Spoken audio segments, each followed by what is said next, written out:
What do you do when the house is done? What do you do when your trauma has knocked you down to your knees and you've fallen? Where do you go when you've been knocked down to your knees? How do you bounce back? How do you bounce back after you've gone through something in your life that has just devastated you? It has hurt you to the core. How do you bounce back? I want to tell you this now. Now this is my bright and sunny morning, shining light. This is my rose of Sharon. This is me bringing you back to the light. You saw the dark, let's come back to the light. Now, I'm going to tell you this, and this might sound funny. Your trauma, your experience that you've gone through is the doorway to your greatness. Oh, yeah. Whatever you have gone through, your trauma, your situation is the doorway to your greatness.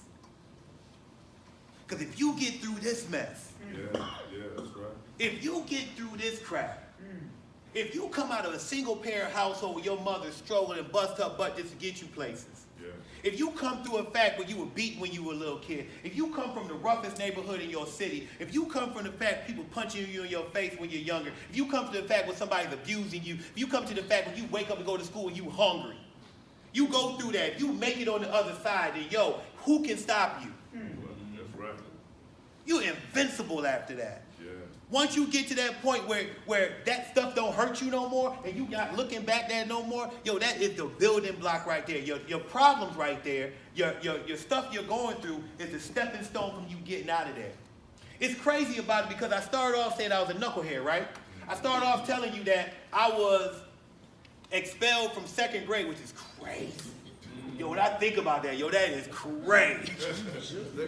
That's not even funny, yo. Like, when I think about second grade, I taught second grade. I'm like, yo, I'm looking at these guys. I be looking at my second grade like, yo, you really not hard. Little second grade dude be like, you hard. I'm like, nah, you really not hard.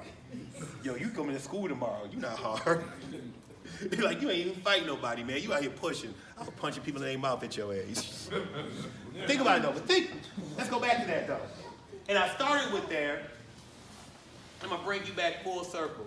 The same kid that was punching kids in the mouth is a teacher now. Right. The same kid who was expelled from second grade was an administrator of a middle school. The same kid who, let me tell you this, and we're here at LCC. I went to LCC for like a year. And when we first got here, you had to take this test. And I didn't think I could read. I'm like, yo, I done messed up enough days in school. I done messed up enough days. I ain't gonna pass this test. So I'm gonna waste my mama money. I'm gonna take a remedial reading class. I know I'm gonna get a reading class. So I sat there and I took the test. I'm reading the test. I'm going through the test. And I take the test. And the lady gave me the paper. And she said, oh, you're a college level reader. I said, really?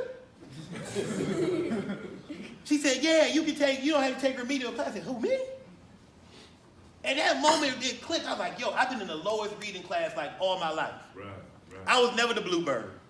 I was the black crow. I was like the pigeon. I was like the duskiest bird out there. I used to look at them and I used to be mad at them when they used to go to the group. They'd be like, the teacher like, we're calling back groups. I'm like, oh man, they go to smart kids over there. Dang. I wonder what they reading. They smiling. They looking at the books like, hey, we reading the books.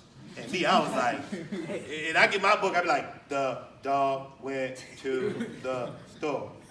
His owner helped him. And I was the worst reader. But it was funny because when I found that out, I was like, yo, I'm a good reader. That's right. Wow. That's right. They lied to me. Yo, my second grade teacher, my first grade teacher, I ain't gonna say her name because some of y'all might know her, because she might not be dead yet. My second grade teacher, when I first became a teacher, I saw her, so I was gonna brag, you know what I mean? I'm like, yo, I'm a teacher. She's like, Alvin Holloway. I'm surprised you're not dead yet. Whoa. That's what she told me. I didn't take the math test because I knew I was going to fail it. I get awards for teaching math. I mean, people beg to get into my math class. Like, they be like, yo, please, can I get Holloway's math class? I gotta get this. I've invented algorithms. I've discovered new ways how to divide and multiply and stuff like that. I plan on writing a book on math pretty soon. The same kid who got kicked out of elementary school. So when we go here, full circle, my trauma, the stuff I brought to school, is now the stuff when I conquered that stuff. It's been a life of greatness. I've been teaching for 19 years now. 19 years. I've won national awards for teaching. National awards. I've been nominated for Michigan Teacher of the Year. Didn't win it, but I was nominated. The same kid who got kicked out of elementary school. So your trauma, the stuff you do when you get over that trauma, when you bounce back, man, you are unstoppable. You are an unstoppable force. So you're going through that, and you're going through that situation because people know that you can, because not people, God knows you can take it. Right. And I don't get too much religious when I do little functions like that, but I'll tell you the truth. God knows you can take it. And now you're going through that reason, and you're going through this trouble because later on, you're going to be a testament to somebody else. Right. Somebody's going to ask you about that experience. And then when you talk, your talk is authentic. Mm-hmm. You know, that's why I always tell people I'm a reformed knucklehead. Because I don't want you people to think, because a lot of times I had to tell kids, like, yo, you think that, don't let this suit fool you.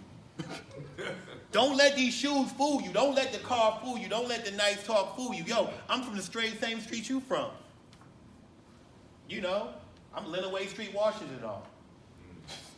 I'm Wisconsin Street, right down the street from Pine. You know what I mean? I'm from Willow Street, where Willow Street had the hoop court, and they had the Popeyes chicken to serve pizza down the street. Oh, yeah. You know? I'm Wash Park in the 90s. So I'm just telling you, I'm like Lansing. So I'm Walnut Street. I'm Olympic Broil. You know, I'm Lansing. I'm Lansing. I mean, you know what I mean? I'm Busy Bee on Martin Luther King. You know, I'm Lansing. So, you know, I don't want to front for y'all like I'm not that guy. Like, no, I've lived in the bird for like 1 minute. But I'm Lansing, so when you talk about it, your struggle is going to make what you say when you become great. When Wayne said you're going to be a leader, your struggle is going to make you authentic. That's right. Hit me with the next.